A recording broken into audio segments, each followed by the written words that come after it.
to Morphett Christian Community Church this Sunday morning, both to those of us here and those of us who will join us later in the week online. I want to start this morning by reading a couple of Bible verses. 1 Chronicles 16:34 says, "Oh, give thanks to the Lord, for he is good. His steadfast love endures forever." Psalms 25 says, "Good and upright is the Lord."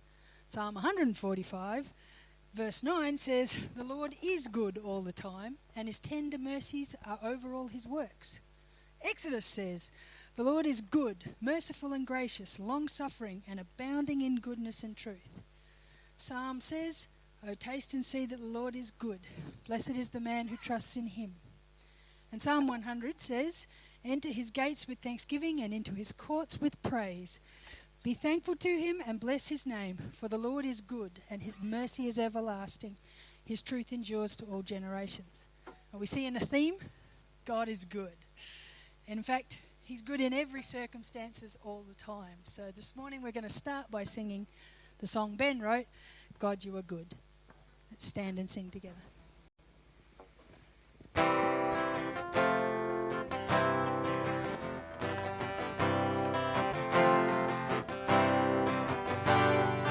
God, you are good, your mercy endures forever.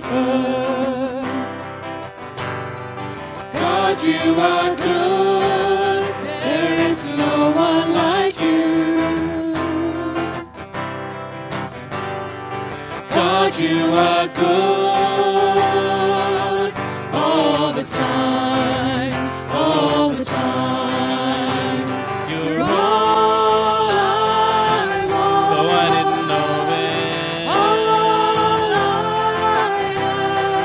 nothing else besides. Though you sought me first, all I need, and you pointed out to me. God, you are good, your love endures forever.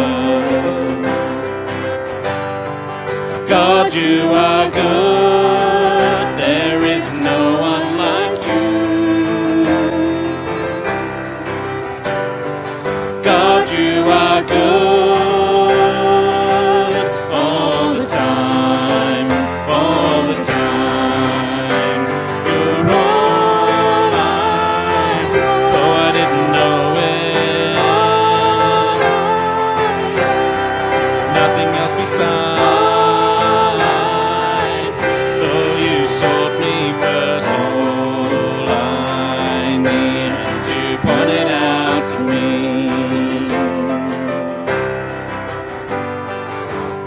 You are good, your justice endures forever.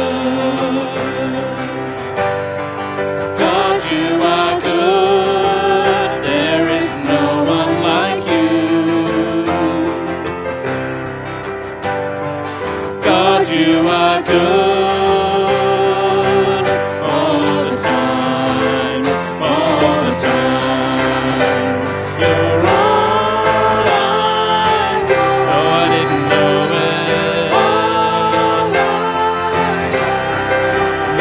besides. Though you sought me first, all I need, and you pointed out to me. God, you are good, the train of your robe fills the temple. God, you are good, there is no one like you. God, you are good all the time, all the time. You're all I want, though I didn't know it. All I want, nothing else besides. Though you sought me first, all I need, and you pointed out to me. God, God, you are good, your mercy endures forever. God, you are good, there is no one like you. God, you are good all the time, all the time. God, you are good all the time, all the time, all the time, all the time, all the time. Please be seated. That is a fabulous thought to focus on. Doesn't matter what you're going through in life, whether you're having a good day or a tough day, God is good, and He's good all the time. So right now, Shona's going to bring us the Bible reading, and then James will follow with the notices. Thank you, Mum.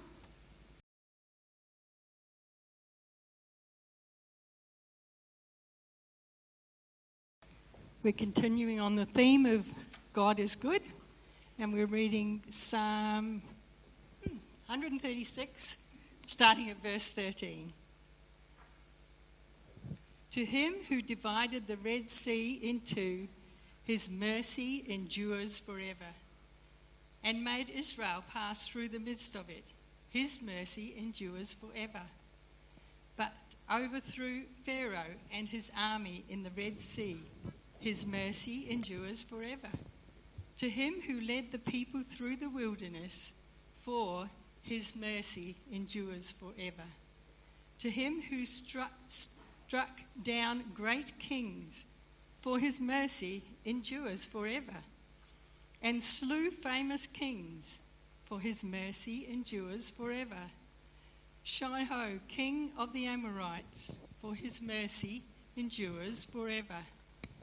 And Og, king of Bashan, for his mercy endures forever. And gave their land as a heritage, for his mercy endures forever. A heritage to Israel, his servant, for his mercy endures forever. Who remembered us in our lowly state, for his mercy endures forever. And rescued us from our enemies, for his mercy endures forever. Who gives food to all flesh, for his mercy endures forever. Oh, give thanks to the God of heaven. And I think we've got the theme. Maybe we could all say the last line together. For his mercy endures forever.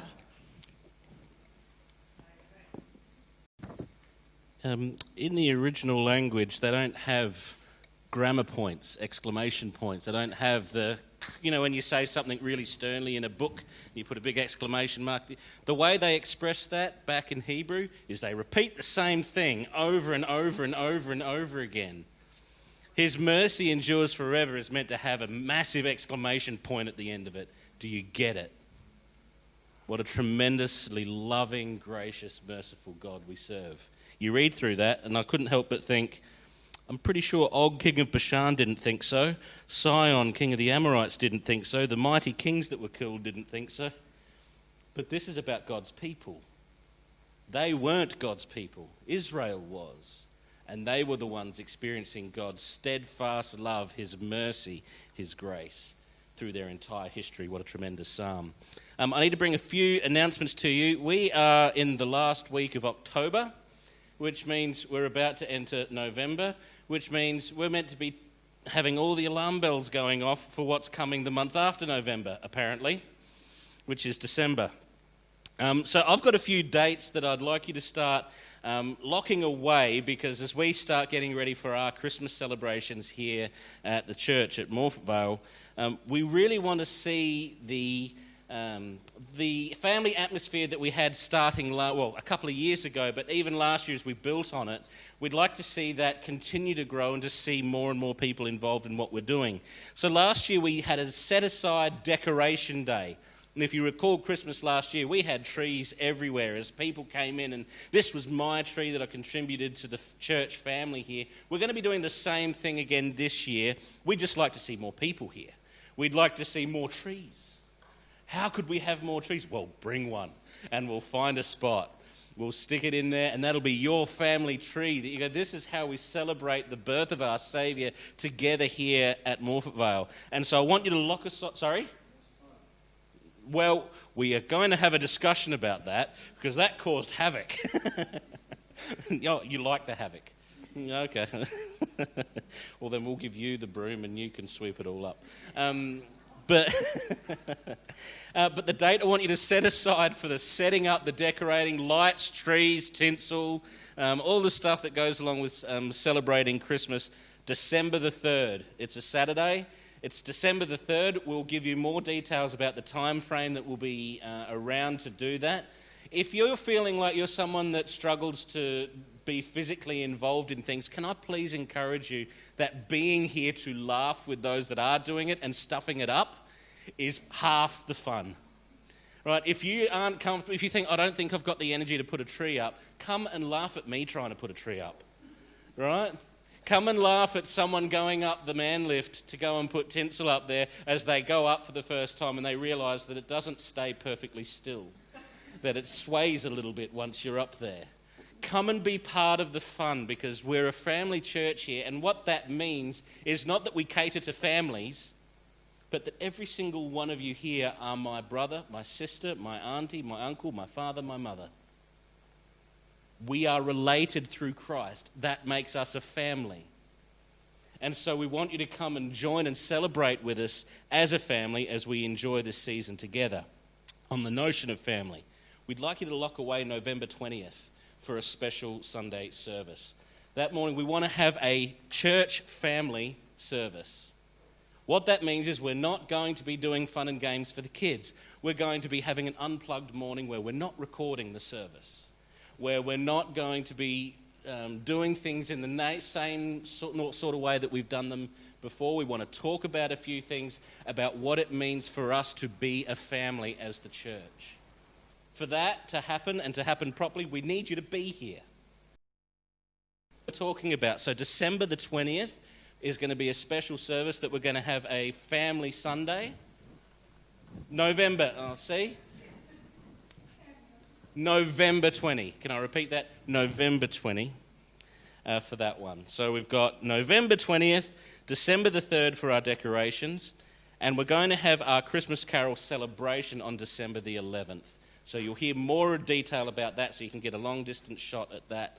One last thing I do need to mention briefly is we're having a little bit of a problem in the back hall at the moment with all the games and stuff that are being used, the table tennis and the pool cues aren't being put back, they're being left all over the place. Kids, this is one for you. If there's no adult in the room, you can't play with the stuff. Simple as that. Because we need a responsible person in there making sure that you guys are all doing the right thing by it. If there's no responsible person in there, no adult in there, you need to come out and see. You can see Harry or me, and we'll find someone to go say, can you go and have some fun with the kids out the back, just to make sure they're doing the right thing. Parents, it's probably a cue to us as well.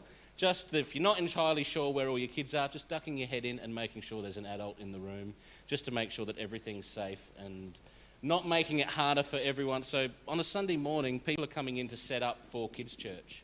And when pool cues and table tennis bats are everywhere, we've got to clean up the room before they can set it up. That's not fair. That's what it's like to be a family a little bit. There's a little bit of a taste of what we mean by being a family church. So those are the things. I don't want to take up any more time. We've got lots going on this morning. We're going to sing again. Marcia's going to lead us. And then I've got a challenge of getting through the entire story of Joseph in one morning. So let's get on with that. Yes, sorry, Kelvin. Men's breakfast on the 12th of November. Yeah, December will be fine. Men's brekkie, which reminds me, Belle is arranging a ladies' catch-up as well. So 12th of November for a men's brekkie. I'll be sending some electronic communication out about that this week. If you want to get any details about a ladies' catch-up, please go and see Belle. She's got all the knowledge in her mind around what she's planning for that. Thank you. Okay. We're going to learn a new song this morning. It's inspired by Psalm 150, which has the theme, "Let everything that has breath praise the Lord." So if you listen to the demo, and then we'll start back at the top and you can sing along with us as we all sing together. Psalm 150, praise the Lord.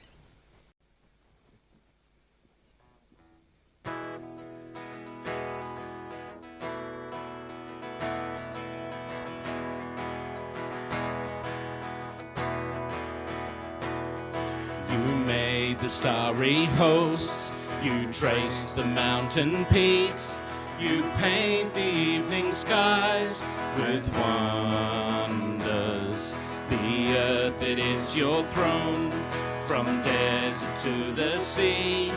All nature testifies your splendor. Praise the Lord, praise the Lord.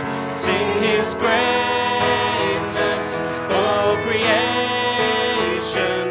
Praise the Lord, raise your voice, you heights and all you depths, from furthest east to west.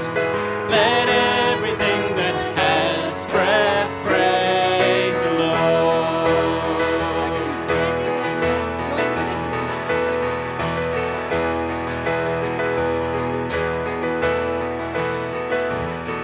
You made the starry hosts, you traced the mountain peaks, you paint the evening skies with wonders. The earth, it is your throne, from desert to the sea.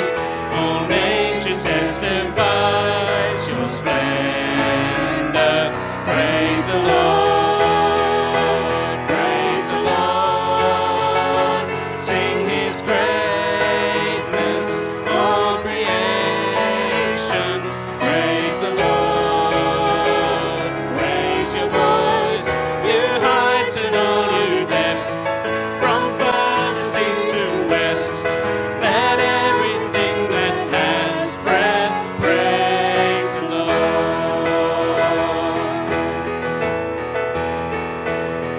You reached into the dust, in love your spirit breathed. You formed us in your very likeness, to know your wondrous works, to tell the mighty deeds, to join the everlasting chorus. Praise the Lord, praise the Lord. Sing his greatness, all creation. Praise the Lord, raise your voice, you heights and all you depths, from furthest east to west. Let everything that has breath praise the Lord.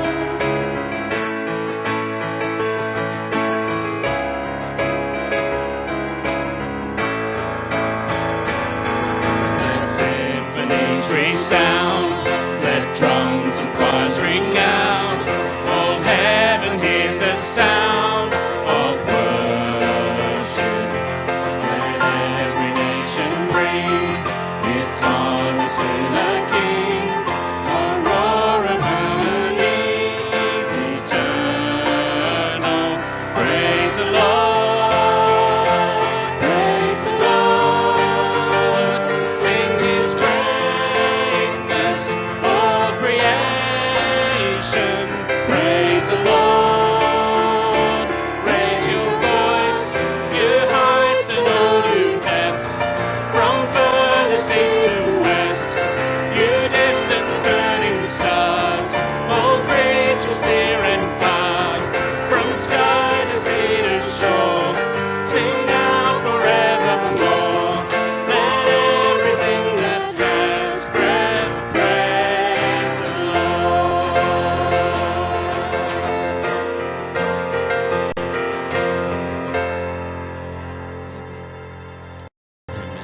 song inspires you.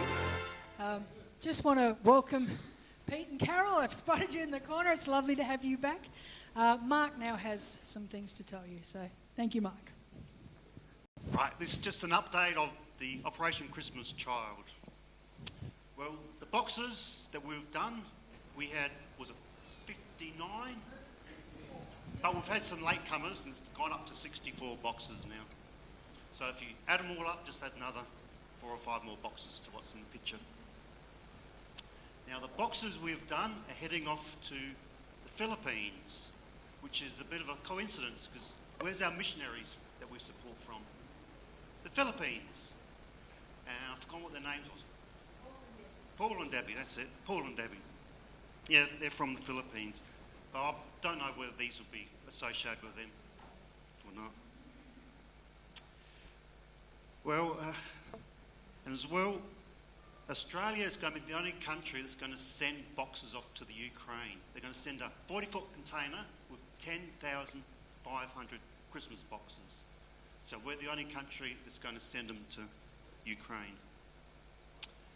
And as well, this year is a milestone in Operation Christmas Child. The 200 millionth box is going to get delivered this year. And it's possibly going to be given to a girl of, I think it's 5 to 9. So if you did a box for a girl aged 5 to 9, that could be your box. You could be the 2 millionth box. 200 million. Yeah, 200 million. Which is a lot of boxes. 200 million boxes. It was started in 1993, I think, Operation Christmas Child. So it's been going for almost 30 years now. So 200 million boxes is a lot. And it's just getting bigger and bigger every year.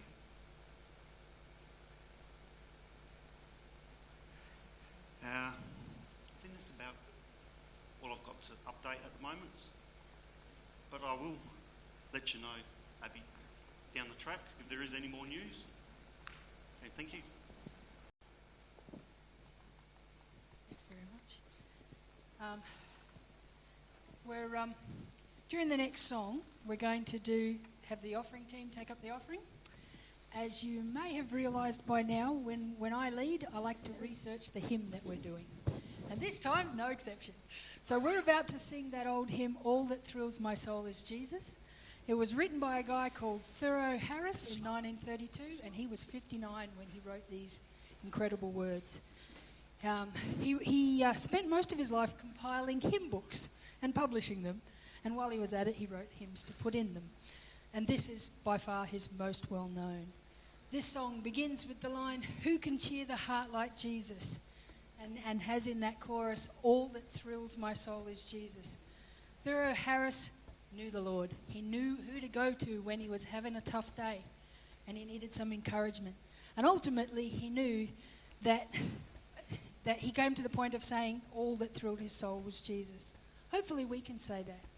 Regardless of the thrills we've had in our life, that the most thrilling thing that we have is knowing Jesus.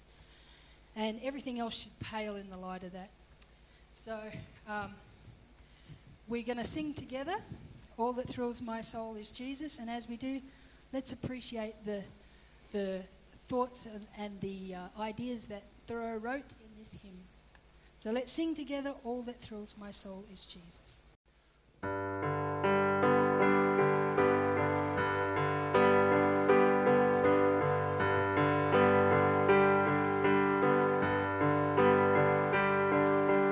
Who can cheer the heart like Jesus? By his presence so divine, true and tender, pure and precious. Oh, how blessed to call him mine. Love of Christ so freely given, grace of God be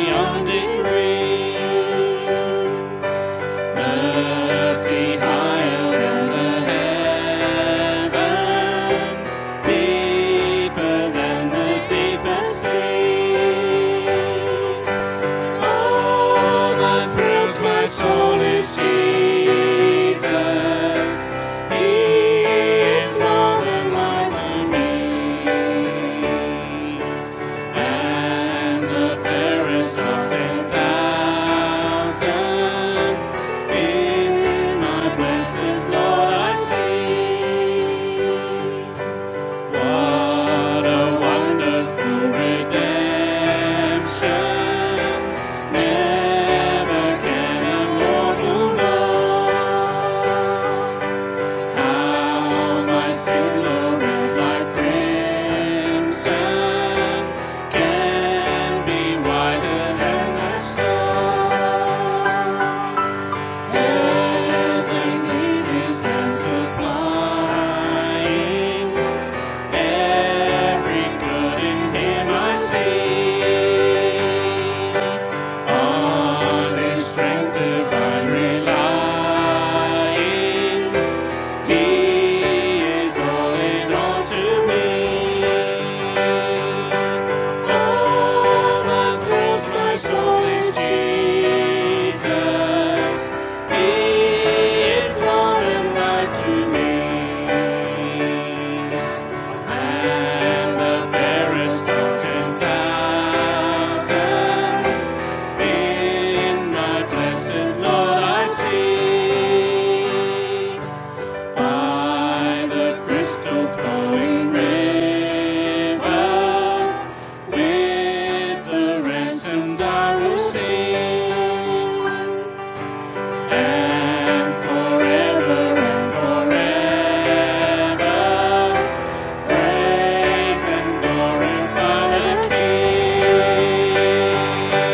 All that thrills my soul is Jesus. He is more than life to me, and the fairest of 10,000 in my blessed Lord I see. Please be seated. Geoff is now going to lead us around the communion table before James brings us this morning's message. Thank you, Geoff. G'day. So I've been charged with the job of inspiring everyone to not just gulp down the bread and slurp down the juice, but to do it in a meaningful way. So it's a time, I picture Jesus with his disciples, and it's going to be their last supper until he returns, which means it's not the last supper altogether, it's the last supper he'll have with his disciples until he returns for them, and therefore us as well. And what a great supper we're going to have when we're all reunited. How amazing that will be. So at the Last Supper, he could have tried to remind them of anything. He could have tried to, give them final instructions on anything. But the thing he wanted them to remember was to not forget what he was doing and the importance of it. He was reminding them. Now, I don't think they would have got it right there and then. They probably would have thought, we'll do what you say, we'll remember, your blood's going to be... But they wouldn't have fathomed what he was about to go through. Surely they wouldn't have been able to...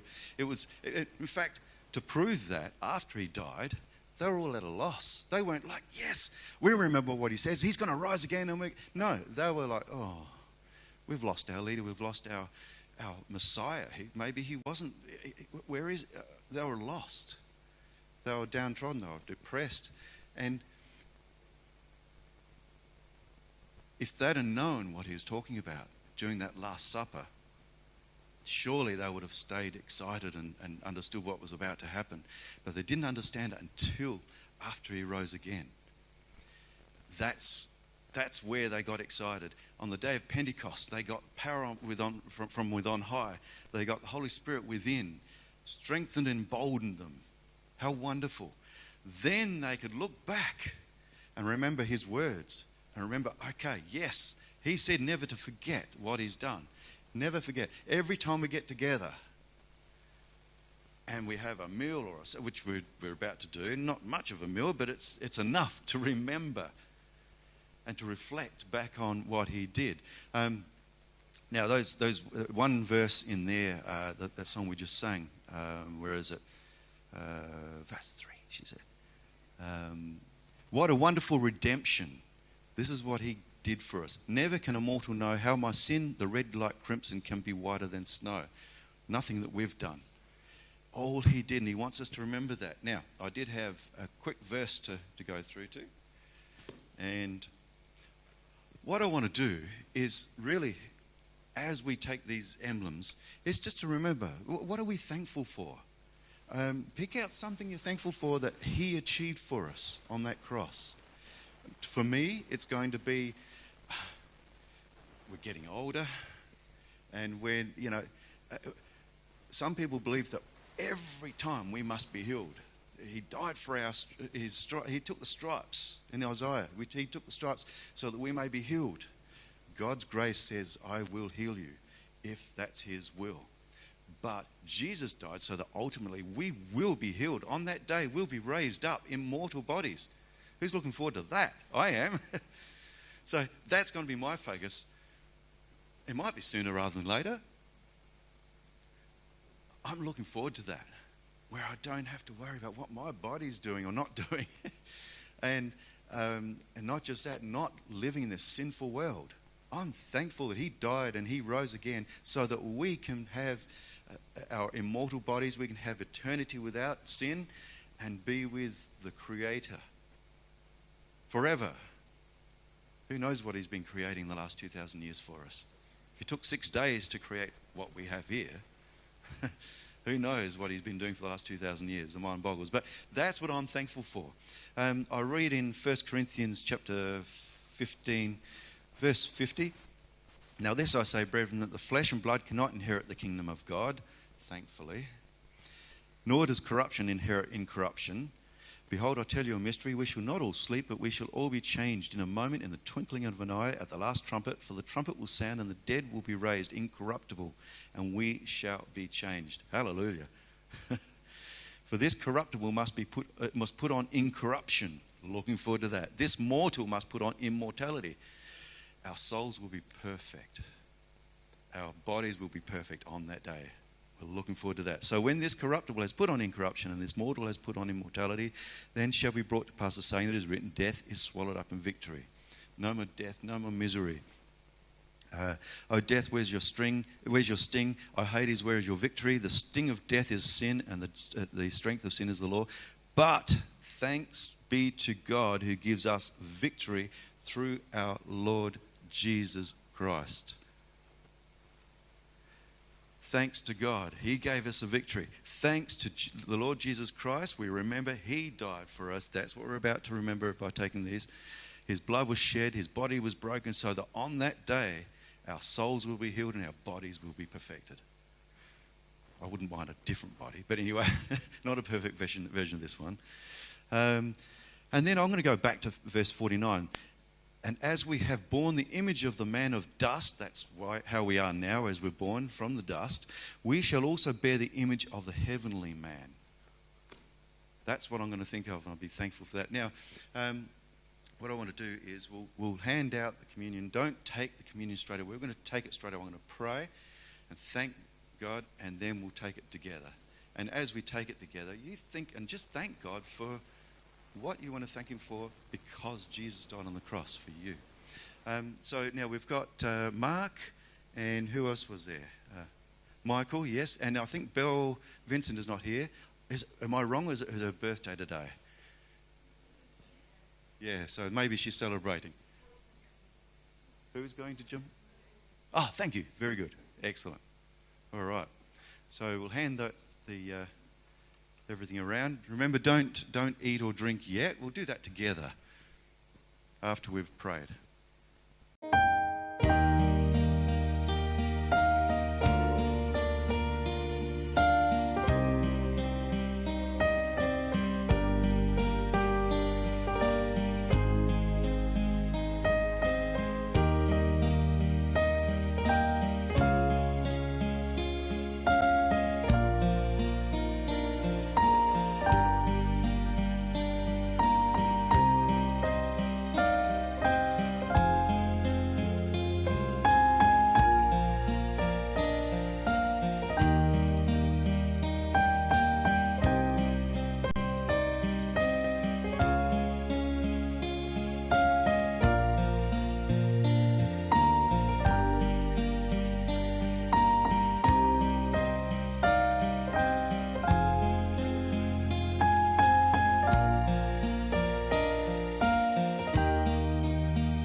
I love this song, Give Thanks. We have so much to be thankful for.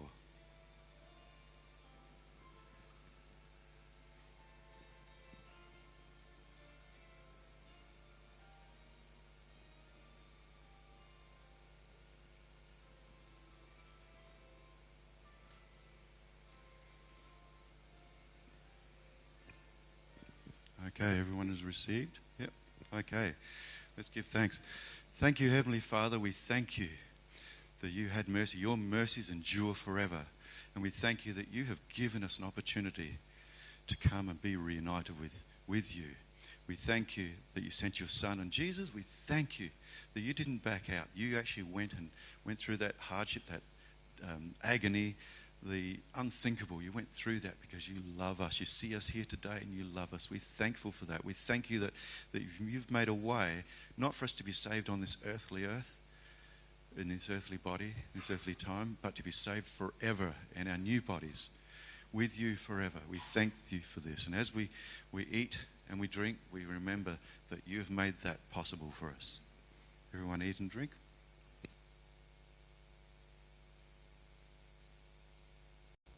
I've really appreciated the worship this morning, the fellowship that we've already had and partaken in together. Honing in on God's goodness is so uplifting. And I don't know what goes through your mind when you're engaged in worship that's making you feel good, when it's meant to be worship for Him. The worship that we have isn't meant to be to make us feel good, even though we're honing in on God's goodness, and we can't help but be energized by how great our God is. And it's sometimes, in my mind, I sit there and go, I've just got to be in that mindset going, no, it's actually good to be uplifted by the joy of worshipping my King. That's a good thing. That is no shameful thing. He is worthy of our worship, and sincere worship is what we're about.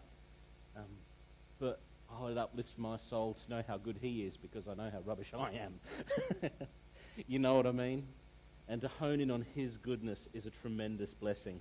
My challenge this morning, as I told you earlier, is to approach the story of Joseph. Could we just get that door closed, please? I can hear myself going out there and coming straight back at me. It's just a little distraction there.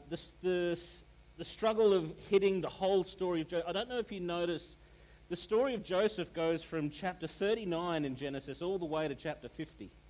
There's 11 chapters of an intense story about this character, and to confront doing it in one morning, I had to remind myself, hold on, the purpose of the series that we're doing, the story of the kingdom, is not necessarily to approach every single verse in every single story that's in Genesis. It was to draw out the real depth of meaning that's in the stories that most of us are really actually quite familiar with. So this morning I'm going to ask for your help. I'm asking for you to engage your brain, and asking for you to tap into the story of Joseph that you already know.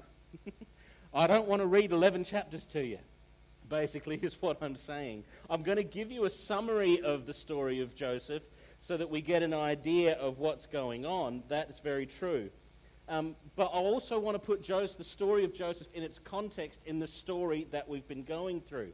Because the story of the kingdom, as we've been seeing in Genesis, has been about God creating this very good world, an incredibly good world. And from the get-go, we get this infestation of evil right from the very beginning. And so what we actually start to see through the story of the kingdom is ultimately it's addressing this problem of evil.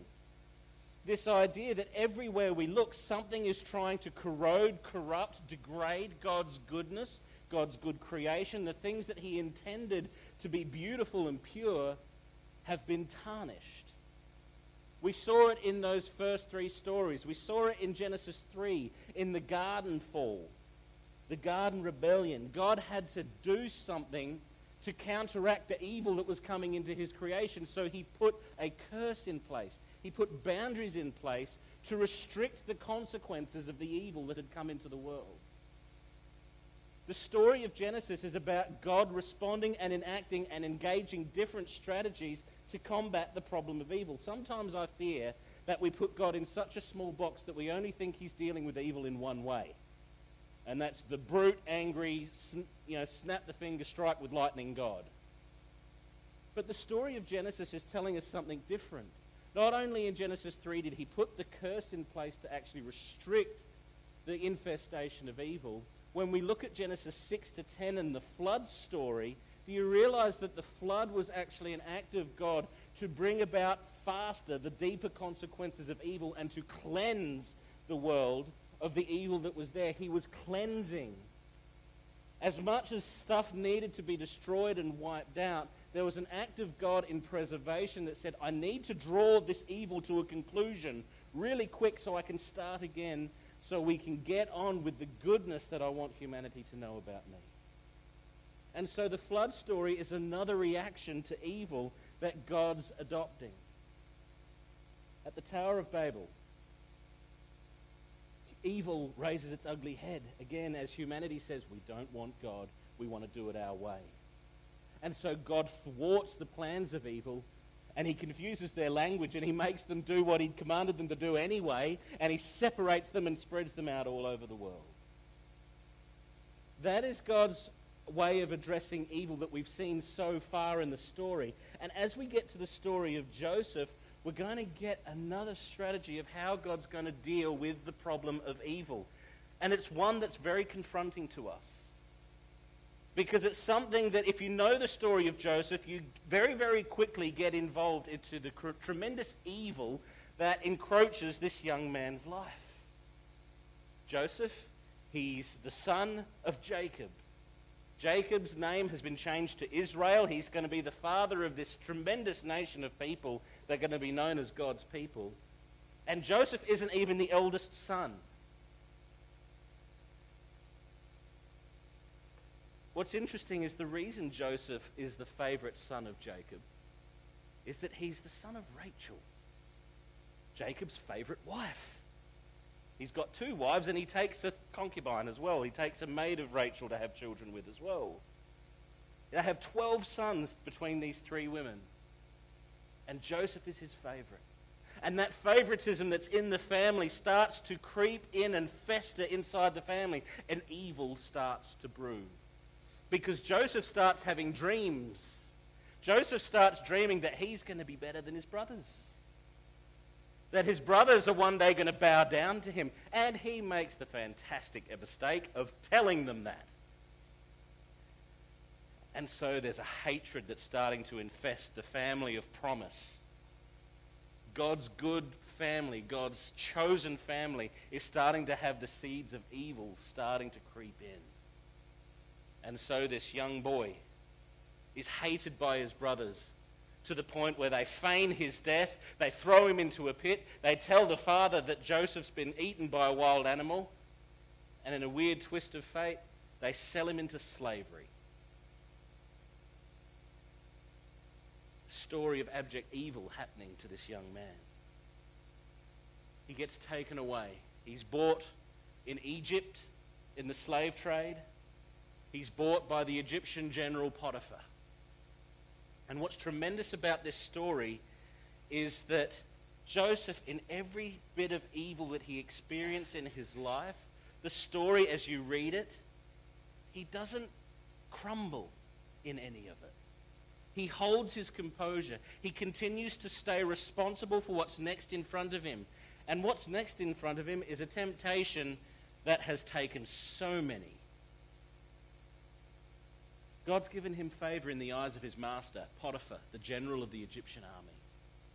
Joseph, as a slave, has a high position in this man's house. He's in charge of everything that happens in this house. And Potiphar's wife notices strapping young Joseph and wants a piece. And she starts seducing him, and he turns her down time after time after time. He's turning her down to the point where one day she grabs him to pull him into bed with her.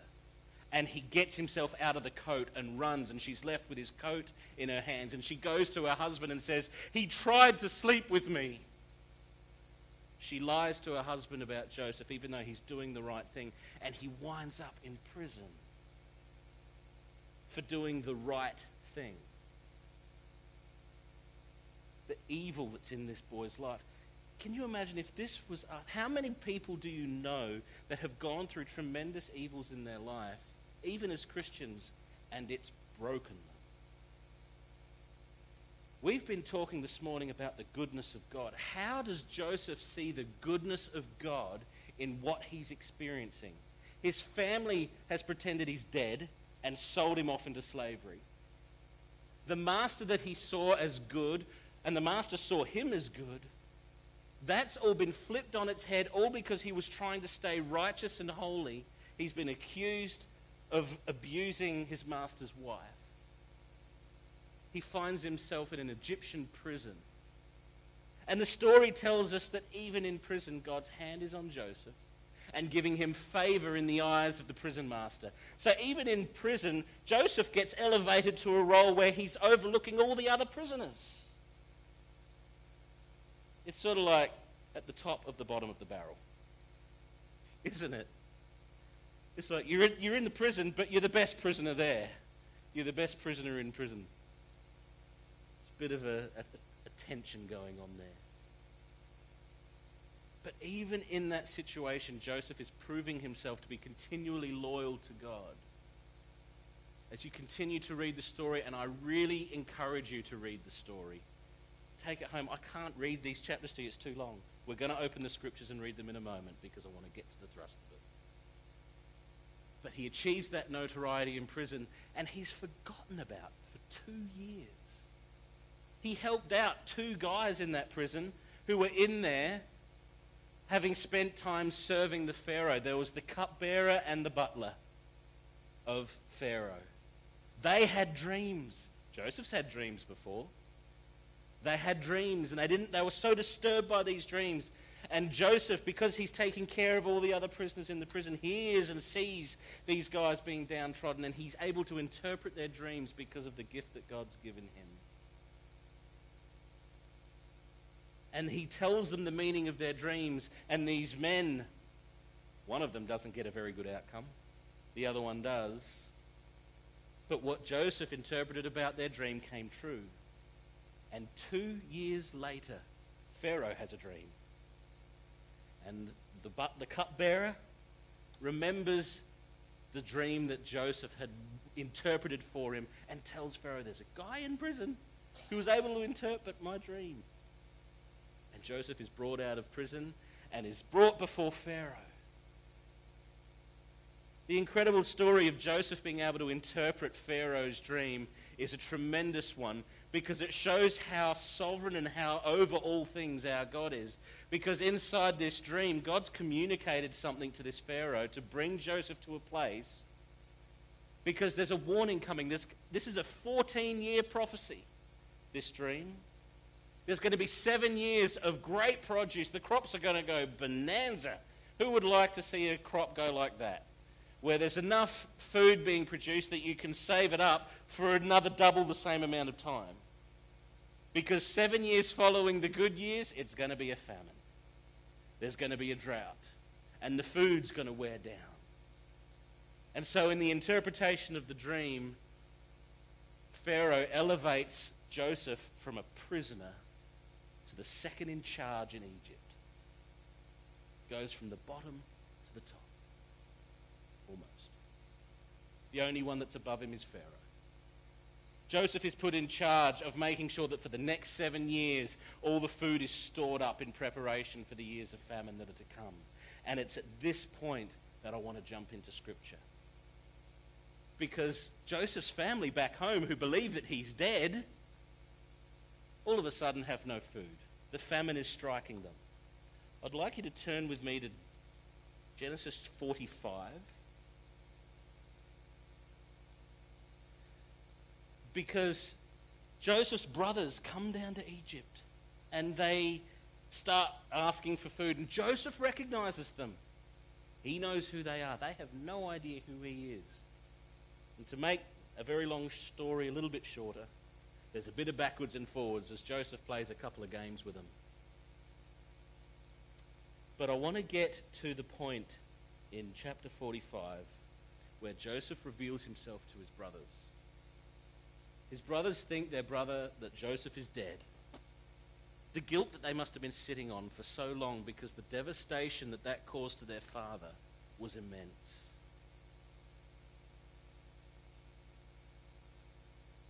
I want to read, what we're reading now from verse 1 of chapter 45 is the moment where Joseph can't restrain himself anymore and he wants to reveal himself to his brothers. Verses 1 to 8. Joseph couldn't control himself before all those who stood by him. He's the second in charge in Egypt. He's not a lowly guy anymore. And he cried, "Make everyone go out from me."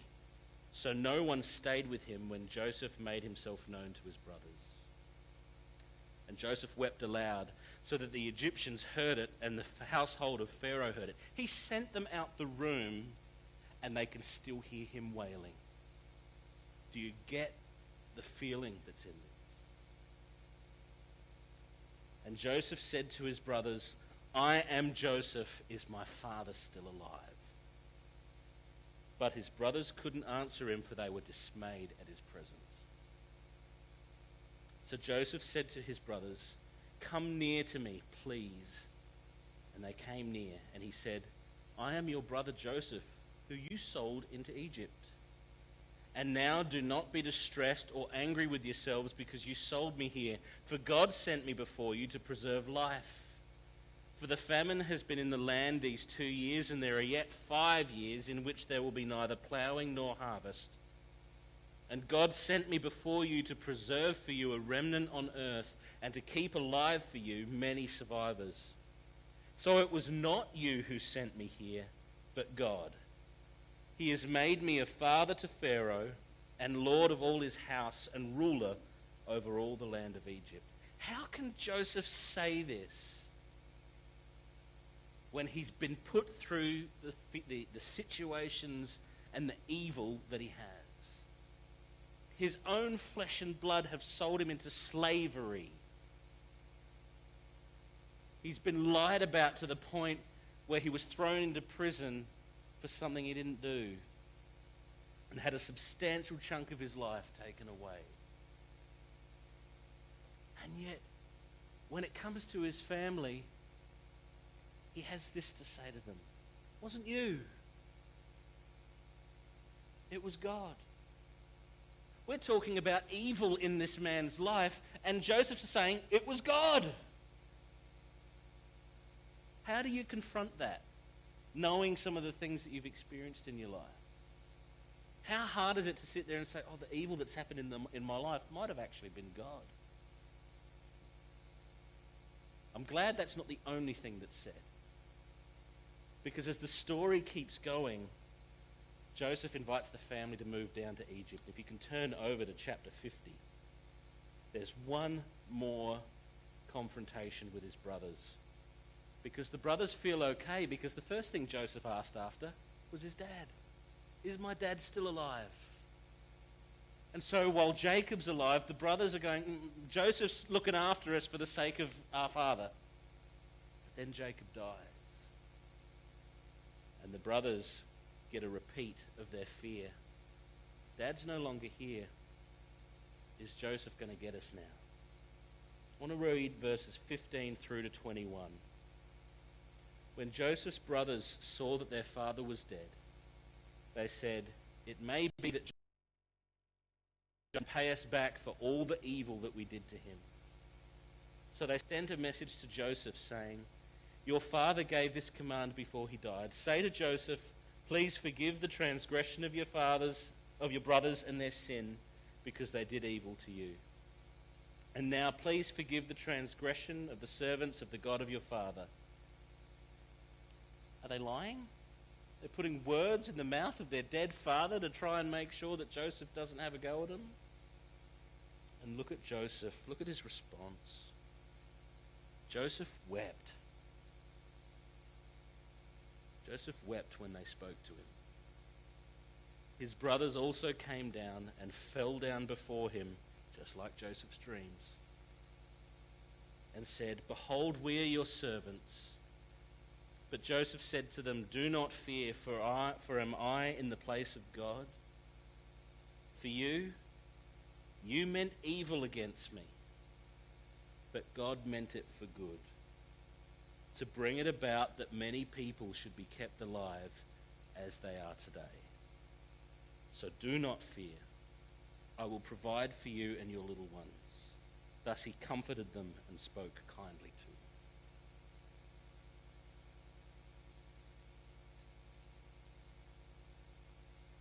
How does it hit us that Joseph sits there and says, the things that you meant for evil, God meant for good? And I want to hone in on that word meant. What does it mean that God meant it?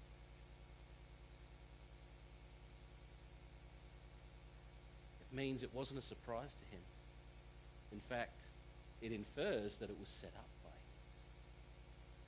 God intended it. He purposed it. He meant it. It wasn't an accident. I don't know what it does to you, but it boggles my mind that the evil things that I've experienced in my life might have actually been meant by God. Here's our problem. We only see ourselves. That's our problem, isn't it? We only see the things that are affecting us, our emotions, our feelings, our lives.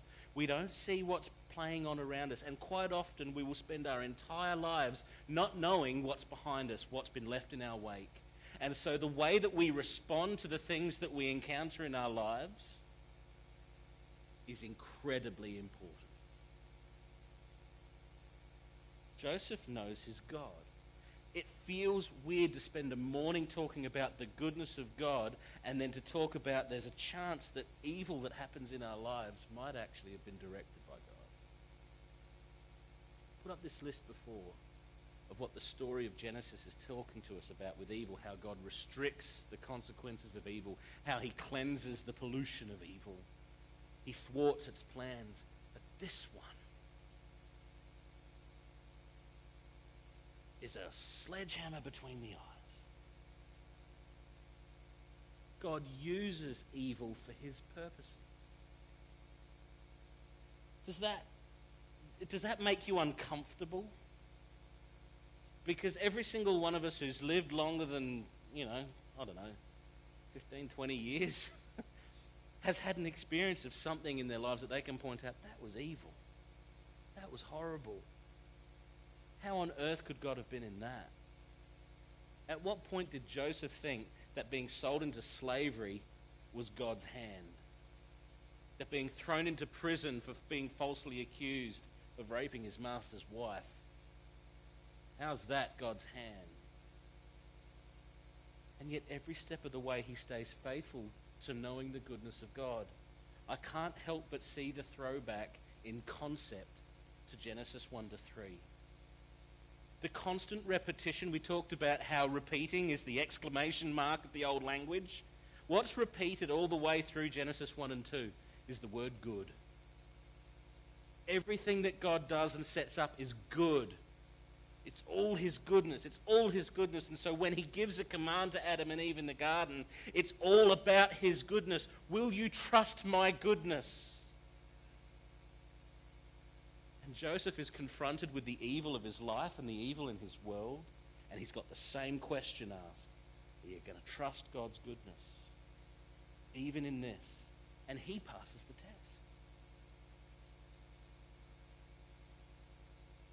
What about this? We've come to the table this morning because the life of Joseph is but a picture. Because there's a greater travesty, a greater evil that happens in human history. I'm sorry if that's a tad small. It looked bigger on my computer. That last line, do you realize that the ultimate usage of evil for good was the death of God's own son? From the outside, from a human perspective, we look in at the cross and we see the murder of God as an absolute travesty. How could that happen? How could that be the hand of God? And then Paul writes those beautiful words where he says, if the rulers of this world would have known, they never would have crucified the Lord of glory. If they had known that that was the plan for their downfall, that God's plan for the eradication of all evil in the world in the final day started at the death of his son. Something that looks so dark, so evil, so impure, was a tremendous act of goodness from our God. So how do our lives look in comparison? Do we look at the story of Joseph? Do we look at the story of Genesis as a whole and start to realize that this lie that seems to have perpetuated our minds, we don't even realize that we're doing it when we start acting like things are too hard for God? We start making excuses for the things that we ought to be doing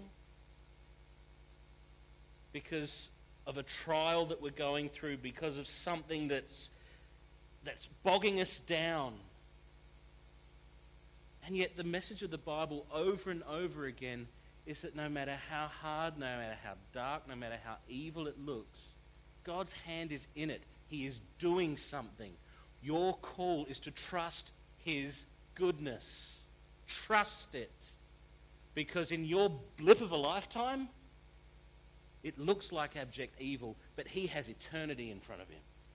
And he knows what he's doing as he guides it all to glorify himself and his son.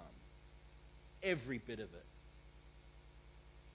What does it mean to live a life of faith?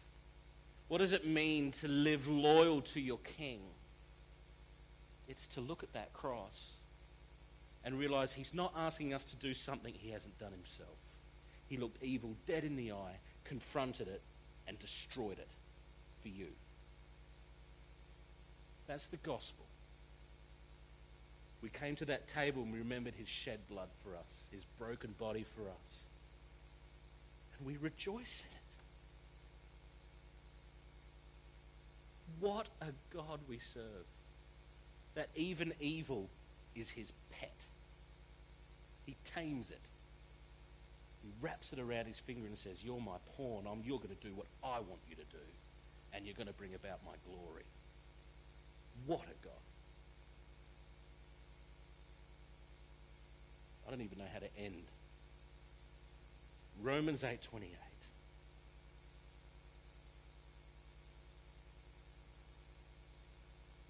I know I'll be able to recite it. I know.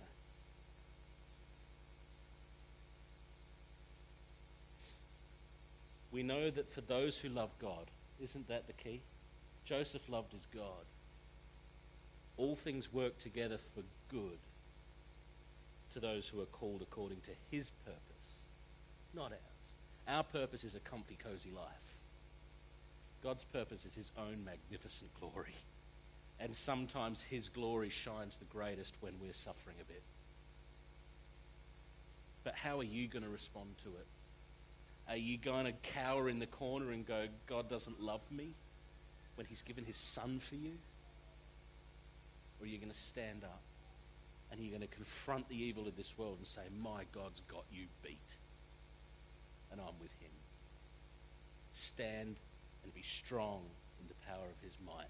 Put on the whole armor of God that you might be able to stand in the evil day. Stand and know that he's won the battle for you. Let's pray. Our Father and our God, it's really hard not to get emotional, and to be honest, we should be emotional when we see the great goodness and great love that you've poured out for us in Christ. We thank you for the story of Joseph. We thank you for the way that you've displayed your goodness in that we don't even have to fear the evil of this world. We can confront it. We can go through it. We know it's going to hurt. We know it's going to impact our lives in one way or another. But you've called us to look and keep our eyes fixed on you and trust your goodness through it all. Lord, we're so awestruck at what a God you are. Help us to live lives that spread that to the world around us, because when they confront the evil of this world, they're overcome with it. Lord, they have no hope. They have no victor. They have no champion. We know what's been done on their behalf. And Lord, we ask as the trials come into our lives, as we seek to be faithful, may our lives and our attitudes and our composure shine forth so that when people ask, why on earth are you at peace in the midst of such a storm? That we might be able to direct them to the peace of God that transcends all understanding. Knowing that he loves us, that even if the trial that we're going through brings about death, our eternity is safe in your hands. As Geoff has reminded us this morning, the cross is about eternity, an eternity with our Creator. Help us to trust your goodness, we pray. In Jesus' name, amen. Part of being the family is sharing your trial, is talking about the evil that's in your life, and knowing that your brothers and sisters that are in your church family will direct you to Christ. Because 99% of the time they won't be able to fix your problem. It's not the point. The point is to come alongside, hold you up, and remind you of the goodness of your God, and to set you on that path so that you might never leave. So be here. Because if you're not here, we can't do it. That's the challenge. Come and lift each other up. Fellowship around the table. Go and have a coffee and a biscuit. And encourage each other to focus on the goodness of God. It's there all the time. All the time. All the time. Thank you for being with us this morning.